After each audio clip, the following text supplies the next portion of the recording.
கர்த்தருடைய பரிசுத்த நாமத்துக்கு ஸ்தோத்திரம். இந்த நாளிலும் இன்றைக்கு நாம் கேட்க போற செய்தியின் தலைப்பு பொருத்தனை. ஹல்லேலூயா.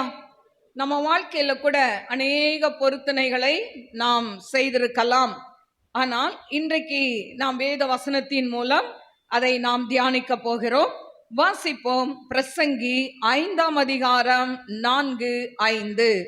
பிரசங்கி 5:4-5. நீ தேவனுக்கு ஒரு பொருத்தனை பண்ணி கொண்டால் அதை செலுத்த தாமதியாதே. அவர் மூடரில் பிரியப்படுகிறது இல்லை. நீ நேர்ந்து கொண்டதை செய்.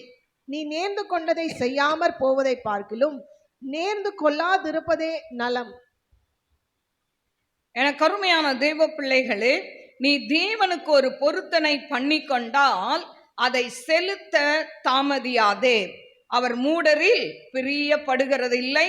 நீ நேர்ந்து கொண்டதை செய். நீ நேர்ந்து கொண்டதை செய்யாமற் போவதை பார்க்கிலும் நீ நேர்ந்து கொள்ளாமல் இருப்பதே நலம் என்று சொல்லப்பட்டிருக்கு. குறுமையான தேவ பிள்ளைகளே, இப்போ பொருத்தனை என்றால் என்ன? பொருத்தனை செய்யலாமா? இந்த பொருத்தனையை செய்து நிறைவேற்றாவிட்டால் தேவன் நம்மை தண்டிப்பாரா அல்லது மன்னிப்பு கிடைக்குமா அப்படின்னு சொல்லி இன்னைக்கு நாம் பார்க்க போகிறோம். இன்னைக்கு பொருத்தனை செய்வதுனா என்ன, பொருத்தனைனா என்ன அப்படின்னு சொன்னா ஆண்டவரை டிமாண்ட் பண்றது. இன்னைக்கு ஒரு காயின்ஸ் இருக்கு அப்படின்னு சொன்னா அதுல மேல அந்த எவ்வளவு ரூபான்னு இருக்கும், பின்னால அதாவது அந்த சிங்க தலை இருக்கும்ல. இப்போ அத மாதிரி ஒரு காயின்ஸுக்கு 2 பக்கம் இருக்கிறது போல ஆவிக்குரிய வாழ்க்கையில ஒண்ணு நாம் என்ன பண்ணணும், ஜெபிக்கணும். ஆனா ஜெபம் செய்யாததை பொருத்தனை செய்து ஜெபிக்கும் பொழுது ஆண்டவர் அதை செய்து முடிக்க வல்லவராயிருக்கிறார். ஆனா இந்த பொருத்தனை என்று சொன்னால் ஆண்டவரை டிமாண்ட் பண்றது. ஆண்டவரை எனக்கு எப்படியாவது இதை செய்யுங்க ஆண்டவரை, நான் இதை செய்வேன் அப்படின்னு சொல்லி நம்ம டிமாண்ட் பண்றோம். பாருங்க, ஒரு எக்ஸாம்பிளுக்கு என்ன அப்படின்னா, கிரெடிட் கார்டு எல்லாருமே யூஸ் பண்றோம் இல்ல. இந்த கிரெடிட் கார்டு யூஸ் பண்ணும்போது இப்போ நமக்கு ஒரு பொருள் வாங்கணும்னு வச்சுக்கோங்களேன், ஒரு டிவினே வச்சுக்கோங்க. இப்போ அதை வாங்கணும், ஒரு பெரிய டிவி வாங்கணும் அப்படின்னு நினைக்கும் போது அந்த நேரத்துக்கு கையில இல்லை. ஆனா நம்ம அந்த கிரெடிட் கார்டை கொண்டு அந்த டிவியை வாங்குவோம். வாங்கிட்டு கையில அடுத்தது பணம் இருக்கும்போது அதை கட்டுவோம். இதே மாதிரிதான் இன்னைக்கு ஆண்டவராகிய இயேசு கிறிஸ்துவை கிரெடிட் கார்டா இன்னைக்கு நிறைய பேர் யூஸ் பண்றோம். என்னன்னா, ஆண்டவரே நீங்க இதை செய்யுங்க, நான் உங்களுக்கு இதை செய்யறேன். ஹல்லேலூயா. அப்போ ஆண்டவர்கிட்ட இப்படி ஒரு கிரெடிட் கார்டை யூஸ் பண்றது போல ஆண்டவரை தேவைக்கு மட்டும் அணுகிறது ஒரு பொருத்தனை அல்ல. என கருமையான தேவ பிள்ளைகளே, அப்படின்னா நம்ம எப்படி பொருத்தனை செய்யணும் அப்படின்னு சொன்னா, அதாவது நாம் இருதயத்தை உடைத்து ஊற்றி ஆண்டவர் சமூகத்துல எதற்காக ஜெபிக்கிறோம், ஏன் பொருத்தனை பண்ணணும், பொருத்தனை பண்ணுனா என்ன யூஸ்? எனக்கு அருமையான தேவ பிள்ளைகளே, ஒன்று நம்மளுடைய வாழ்க்கைக்காக பொருத்தனை செய்யலாம், இன்னொன்று நாம் ஊழியங்களுக்காக பொருத்தனை செய்யலாம். ஹல்லேலூயா. எனக்கு அருமையான தேவ பிள்ளைகளே, ஆனா இந்த பொருத்தனை செய்தால் அதை கட்டாயம் நிறைவேற்றணும். நிறைவேற்றாவிட்டால் தண்டனை உண்டா அப்படின்னு சொன்னா, பழைய ஏற்பாட்டு காலத்துல சிலர் பொருத்தனை செய்வார்கள், நிறைவேற்ற மாட்டார்கள். ஆனால் அதற்கு ஆண்டவர் மன்னிப்பையும் வைத்திருக்கிறார். வாசிப்போம். பழைய ஏற்பாட்டுல என்னாகமம் 30:6. அவள் பொருத்தனை பண்ணும் போதும் தன் உதடுகளை திறந்து தன் ஆத்துமாவை நிபந்தனைக்குட்படுத்தி கொள்ளும் போதும் அவளுக்கு புருஷன் இருந்தால், அப்பொழுது அவளுடைய புருஷன் அதை கேட்டிருந்தும் அதை கேள்விப்படுகிற நாளில் அவளுக்கு ஒன்றும் சொல்லாதிருந்தால் அவளுடைய பொருத்தனைகளும் அவள் தன் ஆத்துமாவை நிபந்தனைக்குட்படுத்தின நிபந்தனையும் நிறைவேற வேண்டும். அவளுடைய புருஷன் அதை கேட்கிற நாளில் அவன் வேண்டாம் என்று தடுத்து அவள் செய்த பொருத்தனையும் அவள் தன் ஆத்துமாவை நிபந்தனைக்குட்படுத்தி கொண்ட நிபந்தனையும் செல்லாதபடி செய்தானே, ஆனால் அப்பொழுது கர்த்தர் அதை அவளுக்கு மன்னிப்பார். பாருங்க, எனக்கு அருமையான தெய்வ பிள்ளைகளே, ஒருத்தர், அதாவது திருமணமான ஒரு குடும்பத்துல திருமணமானவர்கள் இப்போ கணவன் மனைவி இருக்கும் பொழுது கணவனை கேட்காமல் மனைவி ஒரு பொருத்தனையை பண்ணிட்டா அந்த கணவன் அதை அங்கீகரித்தால் அந்த பொருத்தனையை நிறைவேற்றலாம். கணவன் வேண்டாம் என்று சொல்லிவிட்டால் அந்த பொருத்தனையை நிறைவேற்றணும்னு அவசியம் இல்லை. இதை குறித்து அந்த கணவன் அதை வேண்டாம் என்று சொன்னால் அது அந்த பாவம் யாரை சுமருமா? கணவனை சுமரும் என்று 30:15 சொல்லப்பட்டிருக்கு. வாசிப்போம். 30ஆம் அதிகாரம் 15ஆம் வசனம். அவன் அவளை கேட்ட பின்பு செல்லாதபடி பண்ணினால் அவளுடைய அக்கிரமத்தை அவன் சுமப்பான் என்றார். அவன் அக்கிரமத்தை அவன் சுமப்பான். அப்போ பொருத்தனை பண்ணி அந்த பொருத்தனை நிறைவேற்றாம கணவன் தடை செய்தால் அந்த பொருத்தனை நிறைவேற்றாட்டா கூட பாவம் இல்லை என்று பழைய ஏற்பாட்டில் கொடுத்திருக்கிறதை நாம் பார்க்கிறோம். இன்னும் லேவியராகமம் 27ஆம் அதிகாரத்துல நீங்க ஃபுல்லா வாஸ்து பார்த்தீங்கன்னா அதுல அதாவது மக்களை குறித்தோ மிருகங்களை குறித்தோ வீட்டை குறித்தோ நிலத்தை குறித்தோ பொருத்தனை பண்ணி அது ஒரு பொருத்தனையை செய்துட்டு அதை செலுத்தாட்டா அதுல என்ன கொடுத்திருக்குன்னா அந்த பொருத்தனை பண்ணுகிற என்ன காரியத்தை பொருத்தனை பண்றாங்களோ அதனுடைய வேல்யூ என்ன, அதனுடைய மதிப்பு என்ன, அந்த மதிப்பு இப்போ ஒரு மிருகத்தை பலி செலுத்தணும், அதை செலுத்தல அப்படின்னா அது ஒரு குறிப்பிட்ட அமௌண்ட்னா ஒரு 1000 வச்சுக்கோங்களேன். அப்போ அந்த 1000 rupees பிளஸ் அவங்க என்ன பண்ணணுமோ 5இல் 1 என்ன பண்ணணும், அவங்க அபராதமாய் செலுத்த வேண்டும். 5இல் 1னா 20% என்ன பண்ணணும், அவங்க ஃபைன் கட்டணும். அப்போ அந்த பொருளுடைய மதிப்பு அதோட கூட இந்த அதாவது 20% அவங்க என்ன பண்ணணுமா அதுக்கு அதாவது அவங்களுக்கு அந்த இதை செலுத்தி என்ன பண்ணணுமா அதை சரி பண்ணி கொள்ளலாம். அப்படி செய்தா அவங்களுக்கு மன்னிப்பு உண்டு என்று சொல்லி லேவியராகமம் 27ஆம் அதிகாரம் 1 முதல் நீங்க வீட்டில் வாஸ்து பாருங்க, அதுல கொடுக்கப்பட்டிருக்கிறதை நாம் பார்க்கலாம். அதே போல புதிய ஏற்பாட்டுல பொருத்தனை பண்ணி செலுத்தாட்டா தேவன் மன்னிப்பாரா அப்படின்னு கேட்டா நிச்சயமாய் மன்னிப்பார். ஏன்னு சொன்னா பொருத்தனை நம்ம ஒருவேளை நம்ம உற்சாகத்தாலேயோ இல்ல எதிர்பாராத ஒரு இக்கட்டான சூழ்நிலையில நம்ம என்ன பண்றோம், பதறி போய் ஆண்டவரே நான் அதை செய்யறேன் என்னை காப்பாத்துங்க அப்படின்னு சொல்லி ஒரு பொருத்தனை பண்ணிட்டா ஆண்டவர் மன்னிப்பாரானா நிச்சயமா மன்னிப்பார். அப்ப என்ன செய்யணும்னா ஆண்டவர் சமூகத்துல போய் ஆண்டவரே நான் பதறி நான் என்ன பண்ணிட்டேன், இந்த பொருத்தனை செய்யறேன்னு சொல்லிட்டேன், இந்த பொருத்தனையை நிறைவேற்றினா இப்ப எங்க வீட்டுல பிரச்சனை வருது, ஆண்டவரே என்னை மன்னிச்சிருங்க அப்படின்னு சொல்லி நான் முழு மனசோடு ஆண்டவர்கிட்ட கேட்டா நிச்சயமாய் தேவன் என்ன பண்ணுவார், மன்னிப்பார். ஹல்லேலூயா. எனக்கு அருமையான தெய்வ பிள்ளைகளே, வேதத்துல பொருத்தனை செய்து ஆசீர்வாதத்தை பெற்ற அநேகர் இருக்கிறார்கள். ஒரு சிலரை உங்கள் மத்தியில் சொல்ல விரும்புகிறேன். முதலாவது பொருத்தனை பண்ணினவர் யார் அப்படின்னு சொன்னா யாக்கோபு.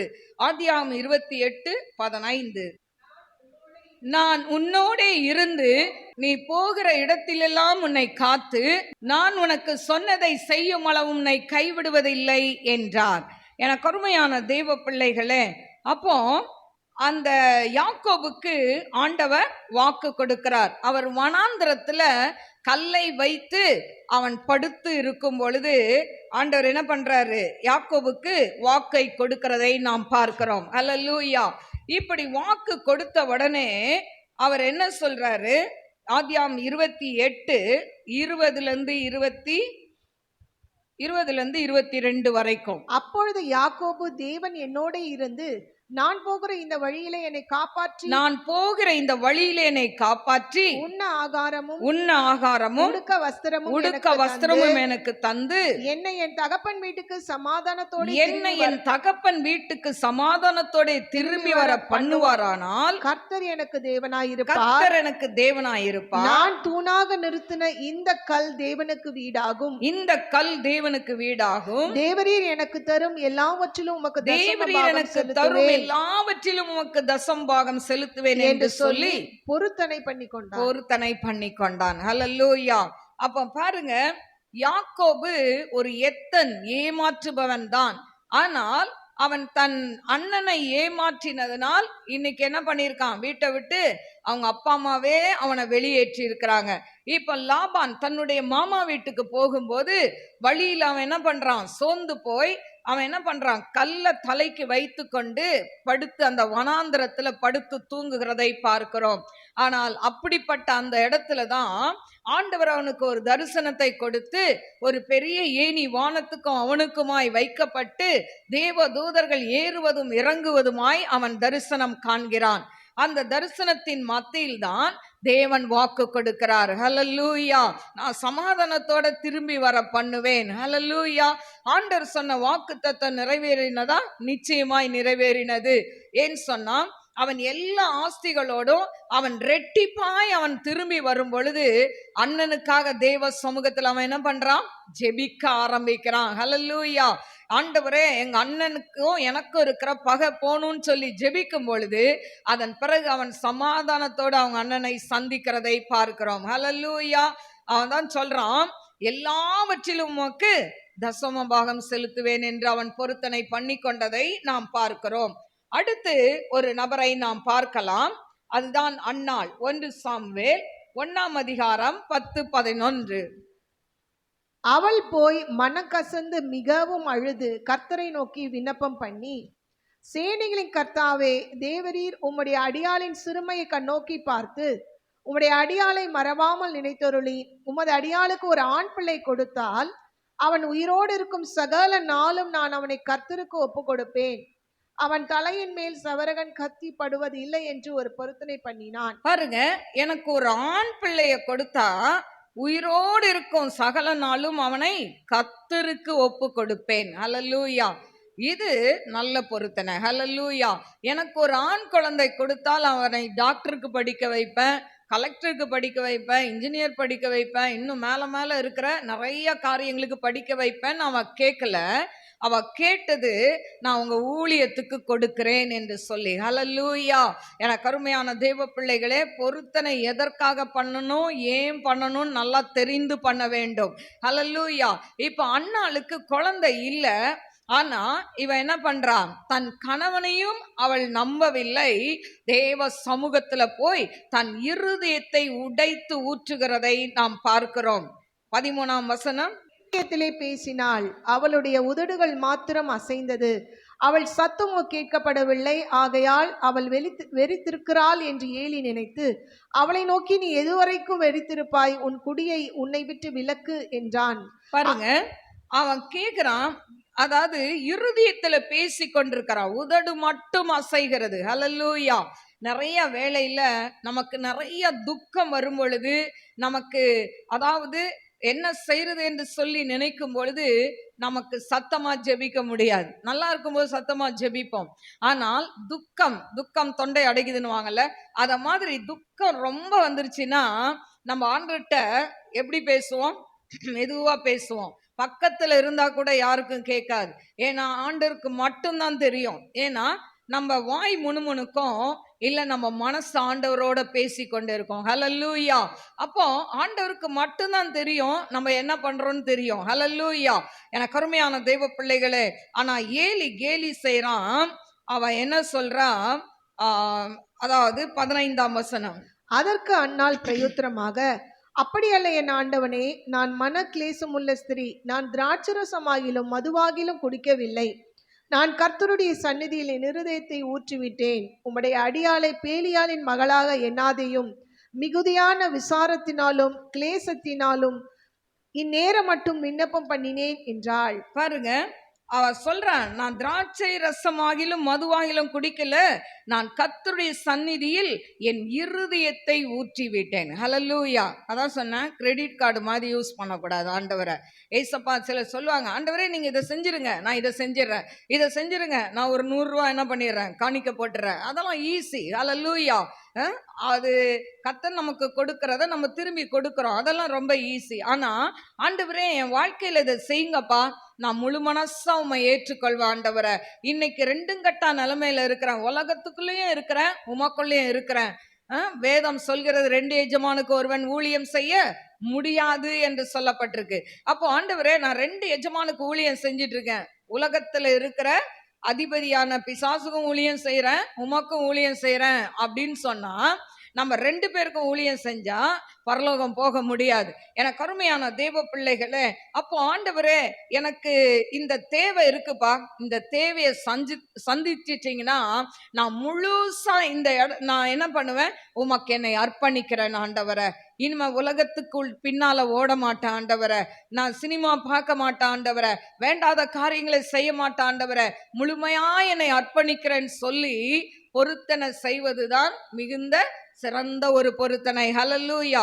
இப்போ அன்னாள் செய்த பொருத்தனை என்னன்னா, எனக்கு ஒரு ஆண் பிள்ளைய கொடுத்தா நான் என்ன பண்ணுவேன், ஆண்டவரே உமக்கே கொடுத்துறேன் பொருத்தனை பண்ணுகிறதை பார்க்கிறோம்.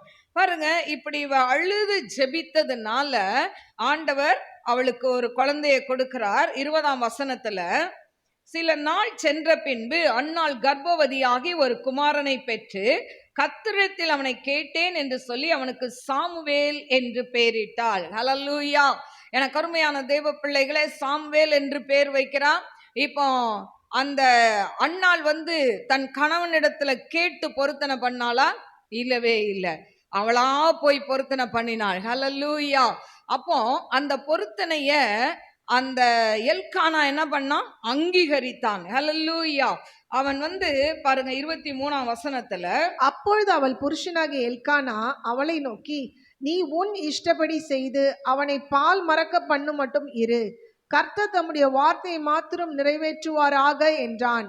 அப்படியே அந்த ஸ்திரீ தன் பிள்ளையை பால் மறக்க பண்ணு மட்டும் அதற்கு முளை கொடுத்தாள். பாருங்க, இப்போ சொல்றாரு, நீ செய், ஆனா அவன் வளர்ந்த பிறகு போய் என்ன பண்ணு, ஆலயத்துல கொண்டு விடு அப்படின்னு சொல்கிறதை நாம் பார்க்கிறோம். எனக்கு அருமையான தேவ பிள்ளைகளே, அப்போ இந்த அன்னாள் மாறவே இல்லை.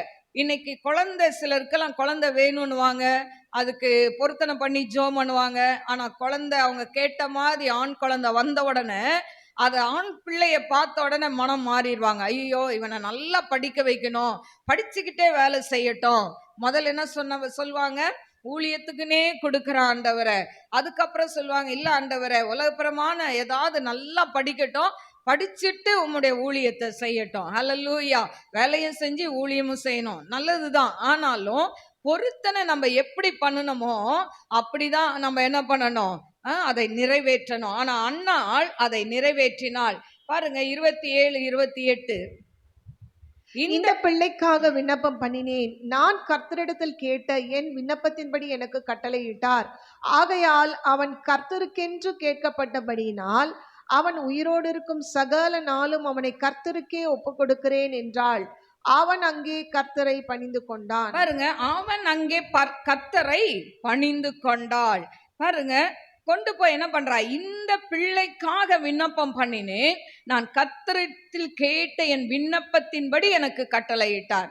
ஆண்டவரே, நீங்க கொடுத்த குழந்தை இதை உமக்கே கொடுக்கிறேன்னு சொல்லி அவள் ஆலயத்தில் கொண்டு விடுகிறதை நாம் பார்க்கிறோம். என கருமையான தேவ பிள்ளைகளே, இப்படி அவள் செய்த பொருத்தனையை, அவள் நேர்ந்து கொண்டதை அவள் செய்து நிறைவேற்றி முடிக்கிறதை நாம் பார்க்கிறோம். இப்படி அவள் அவள் ஆண்டவருக்கு என்ன பொருத்தனை பண்ணாலோ அதை நிறைவேற்றினதுனால ஆண்டவர் அவளுக்கு கொடுக்கிற கிஃப்ட் என்ன? 2ஆம் அதிகாரம் 21ஆம் வசனம். அப்படியே கர்த்தர் அன்னாளை கடாட்சித்தார், அவள் கர்ப்பம் தரித்து 3 குமாரரையும் 2 குமாரத்திகளையும் பெற்றாள். சாமுவேல் என்னும் பிள்ளையாண்டான் கர்த்தருடைய சந்நிதியில் வளர்ந்தான். பாருங்க, ஒன்ன கர்த்தருக்கு முழுமையாய் மனசார முழு மனதோட ஆண்டவர் சமூகத்துல கொண்டு போய் கொடுத்ததுனால ஆண்டவர் அவளுக்கு 3 குமாரரையும் 2 குமார்த்திகளையும் கொடுக்கிறதை பார்க்கிறோம். 5 கிஃப்டா கொடுக்கிறார். ஹல்லேலூயா. 1 கொடுத்தா நம்ம துணி கடையில போய் துணி வாங்கினா 1 வாங்கினா 1 ஃப்ரீ போடுவாங்க. ஹல்லேலூயா. அதுவும் 1 நல்லா இருக்கும், 1 மட்டமான துணியா இருக்கும். நம்ம என்ன நினைப்போம், பரவாயில்ல 1 வாங்கினா 1 கொடுக்குறாங்க அப்படின்னு சொல்லி அதை வாங்கிட்டு வருவோம். ஆனா ஆண்டவர் நேர்த்தியானதை கொடுக்கிறார். 3 குமாரர் 2 குமார்த்திகள். ஹல்லேலூயா. 5 கொடுக்கிறதை பார்க்கிறோம். என கருமையான தேவ பிள்ளைகளே, இன்னைக்கும் நாம் பொருத்தனை பண்ணி ஜெபிக்கும் பொழுது தேவன் இப்படிப்பட்ட அற்புதங்களை செய்வார். ஹல்லேலூயா. இப்போ இந்த அன்னாள் சொன்ன பொருத்தனையை நிறைவேற்றினபடியினால் அவளுக்கு 5 கிஃப்ட கொடுக்கிறார். அது மட்டுமல்ல, அவளுக்கு மட்டுமல்ல, சமுதாயத்துக்கு ஒரு பெரிய கிஃப்டா அந்த சாமுவேல் தீர்க்கதரிசியை கொடுக்கிறார். ஹல்லேலூயா. ஏன் சொன்னா சாமுவேல் அந்த இடத்தை வாசிப்போமா? 19ஆம் வசனம் 3:19. சாமுவேல் வளர்ந்தான், கர்த்தர் அவனோடே கூட இருந்தார், அவர் தம்முடைய எல்லா வார்த்தைகளிலும் ஒன்றையாகிலும் தரையிலே விழுந்து போக விடவில்லை.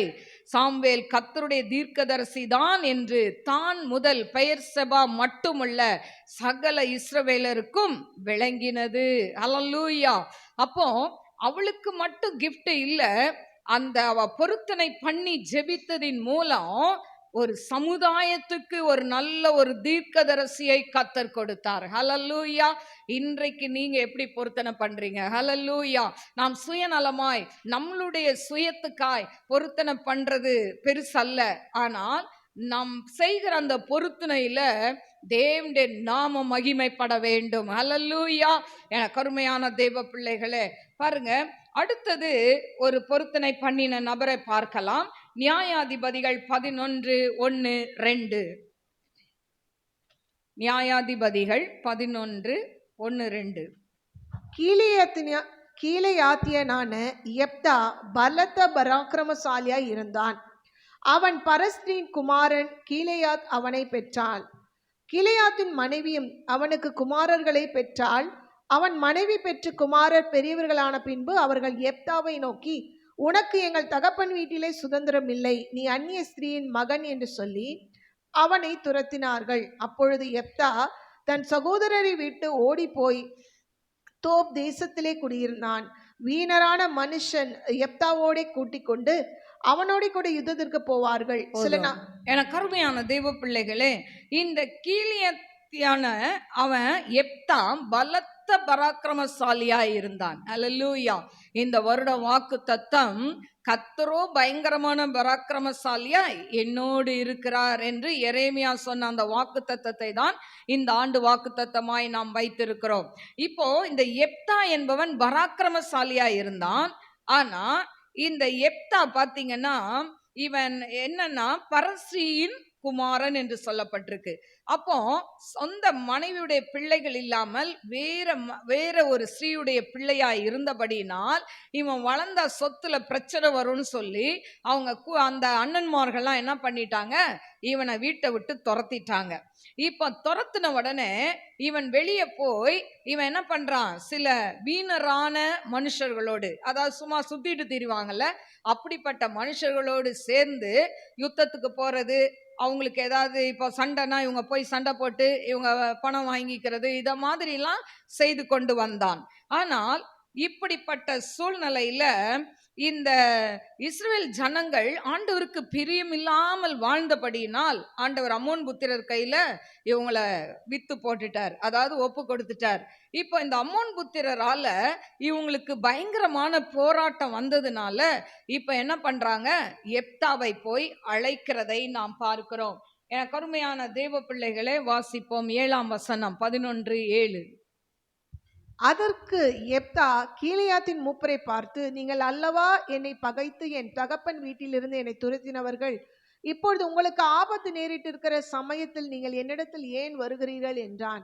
அதற்கு கீலேயாத்தின் மூப்பர் யெப்தாவை நோக்கி, நீ எங்களுடனே கூட வந்து அம்மோன் புத்திரரோடு யுத்தம் பண்ணி கீலேயாத்தின் குடிகளாகிய எங்கள் அனைவர் மேலும் தலைவனாய் இருக்க வேண்டும், இதற்காக இப்பொழுது உன்னிடத்தில் வந்தோம் என்றார்கள். பாருங்க, அப்போ இவன் கிட்ட ஒரு ஹெல்ப் கேட்க வராங்க. இவனை துரத்தி விட்டது இவங்க தான். இப்போ இவங்களுக்கு பிரச்சனைன்னு வரும்போது இவங்களால அங்க அந்த அம்மோன் புத்திரரோட சண்டை போட முடியல, இந்த யெப்தாவை அழைக்கிறார்கள். இவன் சொல்றான், நான் ஜெயிச்சேன்னா என்னை நீங்க சேனாதிபதியா வைக்கணும் அப்படின்னு சொல்லும்போது சரின்னு இவங்க ஒப்பந்தம் பண்ணிக்கிட்டாங்க. ஆனா இப்படி பேசி முடித்த உடனே இவன் வந்து சமாதானமாய் அந்த ராஜாவுக்கு செய்தி அனுப்புறான். ஆனா அந்த அம்மோன் புத்திரன் அந்த ராஜா கேட்க மறுத்த உடனே இப்ப என்ன பண்றான் அப்படின்னு சொன்னா, இந்த நியாயாதிபதிகள் 11:29, அப்பொழுது கர்த்தருடைய ஆவி யெப்தாவின் மேல் இறங்கினார். அவன் கீலேயாத்தையும் மனாசே நாட்டையும் கடந்து போய் கீலேயாத்தில் இருக்கிற மிஸ்பாவுக்கு வந்து அங்கே இருந்து அம்மோன் புத்திரருக்கு விரோதமாக போனான். அப்பொழுது எப்தா கர்த்தருக்கு ஒரு பொருத்தனை அப்பொழுது பண்ணி, எப்தா கர்த்தருக்கு ஒரு பொருத்தனையை பண்ணி, தேவரீர் தேவரீர் அம்மோன் புத்திரரை என் கையில் ஒப்பு என் கையில் கொடுக்கவே ஒப்பு கொடுத்தால், நான் அம்மோன் புத்திரரிடத்திலிருந்து சமாதானத்தோடு திரும்பி வரும்போது, சமாதானத்தோட திரும்பி வரும் பொழுது, என் வீட்டு வாசற்படியிலிருந்து எனக்கு எதிர்கொண்டு வருவது எதுவோ அது கர்த்தருக்கு உரியதாகும், அதை சர்வாங்க தகன பலியாக செலுத்துவேன் என்றான். பாருங்க. அடுத்தது வாசி. எப்தா அம்மோன் புத்திரர் மேல் யுத்தம் பண்ண அவர்களுக்கு விரோதமாய் புறப்பட்டு போனான். கர்த்தர் அவர்களை அவன் கையில் ஒப்பு கொடுத்தார். இப்போ எப்தா பண்ணின பொருத்தனைய ஆண்டவர் அங்கீகரிக்கிறதை நாம் பார்க்கிறோம். ஆனா எப்தா என்ன பண்ணா? சரியான ஒரு பொருத்தனைய பண்ணல. அவன் அவசரத்துல என்ன பொருத்தனை செய்யறான்? நான் திரும்பி சமாதானத்தோடு நான் என் வீட்டுக்கு போகும்போது என் வீட்டு வாசற்படியிலிருந்து எனக்கு எதிர்கொண்டு வருவது எதுவோ. அல்லேலூயா. அப்போ பாருங்க, அவன் நினைச்சிருப்பான் ஏதாவது ஆடு வரும், இல்லை வேற வளர்ப்பு பிராணிகள் வரும் அப்படிலாம் நினைச்சிருப்பான். ஆனா எதிர்கொண்டு வருவது எதுவோ அது கர்த்தருக்கு உரியதாகும், நான் சர்வாங்க தகன பலி செலுத்துவேன் என்று அவன் பொருத்தனை செய்து கொண்டான். இன்னைக்கும் நம்ம பொருத்தனை செய்யும் போது ஞானமா செய்யணும், அதை நிறைவேற்ற முடியுமான்னு செய்யணும். அல்லேலூயா. இன்னைக்கு நிறைய பேர் பாருங்க, ஜுவல்ஸ் போட மாட்டேன்னு ஒரு பொருத்தனையை பண்ணிடுறது. ஒரு அவசரடி சூழ்நிலையில, ஒருவேளை கடன் பிரச்சனை நிறையா இருக்கலாம், கடன்காரங்க தொல்லை நிறையா இருக்கலாம். இப்படிப்பட்ட சூழ்நிலையில அவசரப்பட்டு நான் ஜுவல்ஸே போட மாட்டேன் அப்படின்னு ஒரு பொருத்தனை பண்ணிடுவாங்க. ஆனா பொருத்தனை பண்ண பிறகு அதுக்கப்புறம் இவங்களுக்கு ஒரு ஃபங்க்ஷனில் போகும்போதெல்லாம் இவங்களுக்குள்ள என்ன இருக்கும்? ஐயோ நம்ம ஜுவல்ஸ் போடல, மற்றவங்க ஒரு மாதிரி நினைப்பாங்க, அந்த ஒரு ஈகோ அவங்களுக்குள்ள இருக்கும். அல்லேலூயா. இது பொருத்தனை அல்ல. என கருமையான தேவ பிள்ளைகளே, இதில் பார்த்தீங்கன்னா இந்த எப்தா என்ன பண்ணுறான்? அவசரப்பட்டு அவன் பொருத்தனை செய்கிறான். அதுதான் நம்ம அவசரப்பட்டு என்ன பண்ணக்கூடாது? பொருத்தனை செய்யக்கூடாது. செஞ்சா அதை அந்த சொன்னதை செய்யணும். இப்ப எதிர்கொண்டு வந்தது என்ன? வாசிப்போமா? 34. மிஸ்பாவில் இருக்கிற தன் வீட்டுக்கு வருகிற போது, இதோ அவன் குமாரத்தி தம்புரு வாசித்து நடனம் செய்து அவனுக்கு எதிர்கொண்டு வந்தாள். அவள் அவனுக்கு ஒரே பிள்ளையானவள், அவளை அல்லாமல் அவனுக்கு குமாரனும் இல்லை குமாரத்தியும் இல்லை. பாருங்க, இப்ப நடனம் ஆடிக்கிட்டு வர்றது யாரு? ஒரே ஒரு மகள், செல்ல மகள். குமாரனும் இல்லை குமார்த்தியும் இல்லை, ஒரே ஒரு பிள்ளை. எவ்வளவு பாசமா வளர்த்துருப்பான்ல. ஆனா அப்பா யுத்தத்துல ஜெயிச்சிட்டாங்களேன்னு சொல்லி அவ தம்புரை வச்சு டான்ஸ் ஆடிட்டு வந்த உடனே இவன் தன் வஸ்திரத்தை கிழித்து கொண்டான் என்று சொல்லப்பட்டிருக்கு. 35. அவன் அவளை கண்ட உடனே தன் வஸ்திரங்களை கிழித்து கொண்டு ஐயோ என் மகளை என்னை மிகவும் மனமடியவும் கலங்கவும் பண்ணுகிறாய். நான் கர்த்தரை நோக்கி என் வாயை திறந்து சொல்லிவிட்டேன், அதை நான் மாற்றக்கூடாது என்றார். பாருங்க, இப்படி சொன்ன உடனே அந்த தகப்பனுடைய அங்கலாய்ப்பை அந்த மகள் புரிந்து கொண்டாள். ஹல்லேலூயா. இன்னைக்கு இருக்கிற பிள்ளைங்கன்னா சொல்லுவாங்க, நான் உனக்கு பலியாடா கிடைச்சேன், இவனை அவன் இப்படியெல்லாம் பொருத்தனை செய்ய சொன்னான். ஹல்லேலூயா. எனக்கு அருமையான தேவ பிள்ளைகளே, அதாவது பொருத்தனை பண்ணும்போது நம்ம நிதானமாய் பார்த்து பொருத்தனை பண்ணணும். பிள்ளைங்களை கூட ஊழியத்துக்கு பிரதிஷ்டை பண்ணும்போது நம்ம என்ன செய்யணும்? ஆண்டவரே, என் பிள்ளைய ஊழியத்துக்கு கொடுக்குறேன்னா கட்டாயம் ஊழியத்துக்கு தான் அந்த பிள்ளைகளை பிரதிஷ்டை பண்ணி படிக்க வைக்கணும். அல்லேலூயா. வளர்ந்த பிறகு அந்த பிள்ளைங்களை வேற காலேஜில் படிக்க வைக்கலாமா, உலகப்பிரமான படிப்பை படிக்க வைக்கலாமான்னு யோசிக்கவே கூடாது. அந்த பிள்ளைங்களை ஊழியத்துக்கு அர்ப்பணித்தா அவங்க பைபிள் காலேஜ் தான் படிக்கணும். ஹல்லேலூயா. அதை படிச்சுட்டு அவங்க என்ன பண்ணலாம்? டிகிரி படிக்கலாம். ஹல்லேலூயா. எனக்கு அருமையான தேவ பிள்ளைகளே, இப்போ இவன் சொல்லிட்டான். ஆனா தம்புரு வாசித்து வந்த தன் மகளை பார்த்த உடனே வேதனை. அவன் என்ன பண்றான்? தன் வஸ்திரத்தை கிழித்து கொண்டு புலம்புறான். ஐயோ, நான் வாய் திறந்து சொல்லிட்டேனே. அவ சொல்றா, அப்பா நீங்க சொன்னதை நிறைவேற்றுங்க அப்படின்னு சொல்லிட்டு அதுக்கப்புறம் அவ சொல்றா, எனக்கு கொஞ்சம் டைம் வேணும், நான் என் ஃப்ரெண்டுங்களோட போய் அந்த நாளை அவங்களோட என் துக்கம் கொண்டாடுதல நான் செய்யணும் அப்படின்னு சொல்லி ஒரு 2 மாசம் எனக்கு டைம் கொடுங்கன்னு கேட்குறா அவங்க அப்பா கிட்ட. உடனே அவரும் டைம் கொடுக்குறாரு. அவ ஃப்ரெண்டுங்களோட போய் எல்லாம் சுற்றி அவங்கெல்லாம் அழுது அப்படிலாம் பண்ணி அவ வந்த பிறகு அவளை என்ன பண்ணாலாம்? பொருத்தனை பண்ணினபடி அவள் புருஷனை அறியாதிருந்தாள். ஏன்? சர்வாங்க தகன பலியை ஆண்டவர் விரும்ப மாட்டார். அதுவும் மனுஷருடைய பலியை ஆண்டவர் விரும்புறதை இல்லை. அதனால இவளை பலி செலுத்தல. இவளை ஒரு கன்னியாஸ்திரியா, அதாவது திருமணமாகாமல் கர்த்தருக்கென்று அவளை ஒப்பு கொடுக்கிறதை நாம் பார்க்கிறோம். அல்லேலூயா. ஒரே மகளை எவ்வளவு செல்லமா வளர்த்திருப்பாரு. திருமணம் செய்து பார்க்கணும்னு அவருக்கு அந்த அப்பாவுக்கு வாஞ்ச இருந்திருக்கும். ஆனாலும் சொன்ன பொருத்தனை எப்தா மீறவில்லை. ஹல்லேலூயா. இன்னைக்கு நம்ம வாழ்க்கையில கூட நாம் பண்ணுகிற பொருத்தனையில நஷ்டம் வந்தாலும் சொன்னதை என்ன பண்ணணும்? கட்டாயம் நிறைவேற்ற வேண்டும். இல்லைன்னா பொருத்தனையே பண்ணக்கூடாது. ஹல்லேலூயா. முடிஞ்சா பண்ணணும், முடியாட்டா என்ன பண்ணக்கூடாது? பண்ணவே கூடாது. ஹல்லேலூயா. அதுதான் அதுல நம்ம முதல் வாசிக்கும் போது, அதாவது நீ நேர்ந்து கொண்டதை செய்யாமற் போவதை பார்க்கலும் நேர்ந்து கொள்ளாமல் இருப்பதே நலம் என்று சொல்லப்பட்டிருக்கு. அப்ப நீ ஒரு காரியத்தை பொருத்தனை பண்ணா கட்டாயம் செய்யணும். இல்லைன்னா நீ அப்படி செய்யவே வேண்டாம். ஆண்டவர் உங்ககிட்ட அதை எதிர்பார்க்கவில்லை. அல்லேலூயா. கருமையான தெய்வ பிள்ளைகளே, இப்போ பார்த்தீங்கன்னா இந்த எப்தாவுடைய வாழ்க்கையிலையும் அவன் பொருத்தனை பண்ணினதை, எவ்வளவுதான் அவனை நேசித்த மகளா இருந்தாலும் அந்த பொருத்தனையை நிறைவேற்றுகிறதை நாம் பார்க்கிறோம். ஹல்லேலூயா. அடுத்தது இன்னும் ஒரு நபரை பார்த்து நாம் முடித்து விடலாம். யோனா 2:1-2. யோனா 1:2. அந்த மீனின் வயிற்றிலிருந்து யோனா தன் தேவனாகிய கர்த்தரை நோக்கி விண்ணப்பம் பண்ணி, என் நெருக்கத்தில் நான் கர்த்தரை நோக்கி கூப்பிட்டேன், நெருக்கத்திலே கர்த்தரை நோக்கி கூப்பிட்டேன், அவர் எனக்கு உத்தரவு அருளினார். நான் பாதாளத்தின் வயிற்றிலிருந்து கூக்குரலிட்டேன், நீர் என் சத்தத்தை கேட்டீர். நான் பாதாளத்தின் வயிற்றிலிருந்து கூக்குரலிட்டேன், நீர் என் சத்தத்தை கேட்டீர் என்று சொல்கிறதை பார்க்கிறோம். எனக்கு அருமையான தேவ பிள்ளைகளே, யோனா நல்ல சூழ்நிலையில இருக்கும்போது அவன் பொருத்தனை பண்ணல. ஹல்லேலூயா. ஆண்டவர் நினிவேக்கு போ சொன்னா தர்ஷீஷுக்கு ஓடி போறான். ஏன்? நினிவே ஜனங்களை பார்த்தால் பயம். நினிவே ஜனங்கள் அவர்கள் முரட்டாட்டமானவர்கள், ஆண்டவருக்கு பயப்படாதவர்கள். அதனால அங்க போய் நினிவே நான் அழிக்க போறேன்னு சொல்லுனா அங்க போகாம தர்ஷீஷுக்கு ஓடினான். அதுக்கு பிறகு கடல் கொந்தளிப்பு வந்தது, மீன் வயிற்றுக்குள்ள போயிட்டான். இப்ப மீன் வயிற்றுக்குள்ள இருந்துகிட்டு என்ன பண்றான்? ஆண்டவரை நோக்கி அவன் என்ன பண்றான்? விண்ணப்பம் பண்றான். அதுல பாத்தீங்கன்னா பின்னால வாசித்தீங்கன்னா அவன் புலம்புறதெல்லாம் தெரியும். ஏன்னு சொன்னா தண்ணீர்கள், அதாவது பிராணபரியந்தம் என்னை நெருக்கினது, உள்ள போய் நாற்றம், கடல் பாசி, இதெல்லாம் சொல்றான். இதெல்லாம் என்னை சூழ்ந்து கொண்டது. ஆனாலும் நெருக்கத்தில் நான் கர்த்தரை நோக்கி கூப்பிட்டேன், அவர் எனக்கு உத்தரவு அருளினார். ஹல்லேலூயா. உள்ள இருந்துகிட்டு அங்க போய் ஜெபம் பண்றான். என்ன ஜெபம் பண்றான் பாருங்க. அதாவது அதுல இன்னொரு வசனம், 7ஆம் வசனம். என் ஆத்துமா என்னில் தொய்ந்து போகையில் கர்த்தரை நினைத்தேன், அப்பொழுது என் விண்ணப்பம் உமது பரிசுத்த ஆலயத்திலே உம்மிடத்தில் வந்து சேர்ந்தது.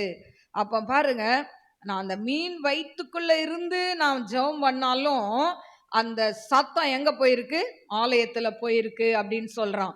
அதுல 9ஆம் வசனம், நானோவெனில் துதியின் சத்தத்தோட உமக்கு பலியிடுவேன், நான் பண்ணின பொருத்தனையை செலுத்துவேன், ரட்சிப்பு கர்த்தருடையது. நான் பண்ணின பொருத்தனையை செலுத்துவேன். ஹல்லேலூயா. என்ன பொருத்தனை பண்ணிருப்பான்? ஆண்டவரே காப்பாத்துங்க இந்த மீன் வயிற்றுக்குள்ள இருந்து, நான் எங்க போறேன்? நினிவேல போய் சொல்றேன் அப்படின்னு சொல்லி பொருத்தனை பண்ணுனதுனால ஆண்டவர் மீனை கொண்டு இப்போ கரையில கக்க வச்சுட்டார்.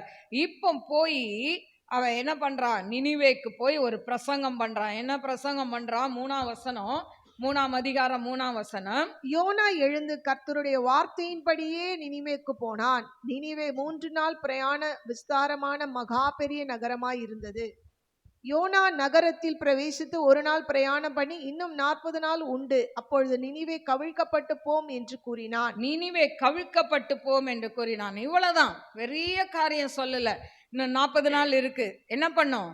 நினிவே கவிழ்க்கப்பட்டு போயிரும் அப்படின்னு அந்த செய்தியை சொன்ன உடனே அங்க இருக்கிற ஜனங்கள் மனம் திரும்பினார்கள்.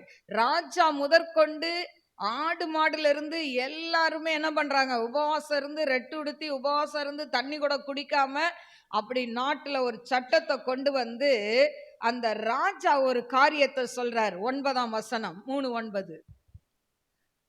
யாருக்கு மனுஷரும் தெரியும் நாம் அழிந்து போகாதபடிக்கு ஒருவேளை தேவன் மனஸ்தாபப்பட்டு தம்முடைய உக்கிர கோபத்தை விட்டு திரும்பினாலும் திரும்புவார் என்று கூற சொன்னான். அல்லேலூயா. ராஜா சொல்றாரு, யாருக்கு தெரியும் நம்ம இப்படி நம்மளை ஒடுக்கி ஆண்ட சமூகத்துல ரெட்டு உடுத்தி இருந்தா ஒருவேளை அந்த தேவன் மனம் மாற கட்டாயம் வாய்ப்பு இருக்கு, நம்மளை அழிக்காம விட்டுருவாரு அப்படின்னு அவர் சொல்றாரு. அடுத்த வசனம் பாருங்க. அவர்கள் தங்கள் பொல்லாத வழியை விட்டு திரும்பினார்கள் என்று தேவன் அவர்களுடைய கிரியைகளை பார்த்து தாம் அவர்களுக்கு செய்வேன் என்று சொல்லியிருந்த தீங்கை குறித்து மனஸ்தாபப்பட்டு அதை செய்யாதிருந்தார். அப்ப அழிப்பேன் சொன்ன அந்த நினிவேயை அழிப்பேன் சொன்னத இந்த ஜனங்கள் மனம் திரும்புவதன் நிமித்தம் என்ன பண்ணிட்டாரு? தேவன் அழிக்கவில்லை. ஹல்லேலூயா. காரணம் என்ன? இந்த யோனா செய்த பொருத்தனை. ஹல்லேலூயா. அப்போ யோனா செய்த பொருத்தனை நிமித்தம் நினிவே மக்கள் அழிவின் பாதையிலிருந்து காக்கப்பட்டார்கள். ஹல்லேலூயா. இன்றைக்கும் நாம் என்ன பண்ணலாம்? ஆண்டவரே, இந்த உலகம் அழிந்து கொண்டு இருக்கப்பா, நாங்க அதற்காய் செபிக்கிறோம், திறப்பின் வாசலில் நிற்கிறோம். ஹல்லேலூயா. ஆண்டவரே, என் குடும்பத்தில் இவ்வளோ போராட்டம் இருக்கு, இதெல்லாம் நீக்கி போடுங்கப்பா. நான் உம்முடைய பாதத்தில் காத்திருந்து செபிப்பேன், அழிந்து போற ஆத்துமாக்களுக்காய் செபிப்பேன். இப்படி நம்ம என்ன பண்ணலாம்? நல்ல காரியத்துக்காய் தேவனிடத்துல கேட்டோம்னா நிச்சயமாய் கர்த்தர் என்ன பண்ணுவாரு? நமக்கு அற்புதத்தை செய்வார். அதுவும் ஊழியத்துக்கென்று நீங்க ஸ்பெஷலா கேட்டீங்கன்னா நிச்சயமாய் அது மலை போல இருக்கிற பிரச்சனையை கூட தேவன் பனியை போல லகுவாக்குவார். ஹல்லேலூயா. கர்த்தர் நல்லவர். அதனால ஒருவேளை இது வரைக்கும் நீங்க பொருத்தனை பண்ணியிருக்கலாம், இல்லை நீங்க வேற இதுல இருக்கும்போது சில பொருத்தனையை பண்ணியிருக்கலாம். ஐயோ, அதெல்லாம் நிறைவேற்றாட்டா தண்டனை உண்டா அப்படின்னு கேட்டா இல்லை. தேவ சமூகத்துலப்பா, உம்மை அறியாத நாட்கள்ல நாங்க தவறாய் பண்ணின அந்த பொருத்தனைகளை நீர் தயவாய் மன்னியும் சொல்லி கேட்டுட்டீங்கன்னா ஆண்டவர் மன்னிப்பார். அதனால உங்களுக்கு தேவன் அற்புதத்தை செய்வார். ஹல்லேலூயா. அதனால ஆண்டவர்கிட்ட போயிட்டு, ஆண்டவரே இதை செய்யுங்கப்பா அதை செய்யுங்கப்பா அப்படின்னு சொல்லி ஆண்டவர்கிட்ட நம்ம போய் ஒரு டிமாண்ட் பண்ணாம நம்ம என்ன சொல்லணும்? ஆண்டவரே என்ன அர்ப்பணிக்கிறேன், ஆண்டவரே நம்மளை அர்ப்பணிக்கணுங்க, அதுதான் முக்கியம். ஹல்லேலூயா.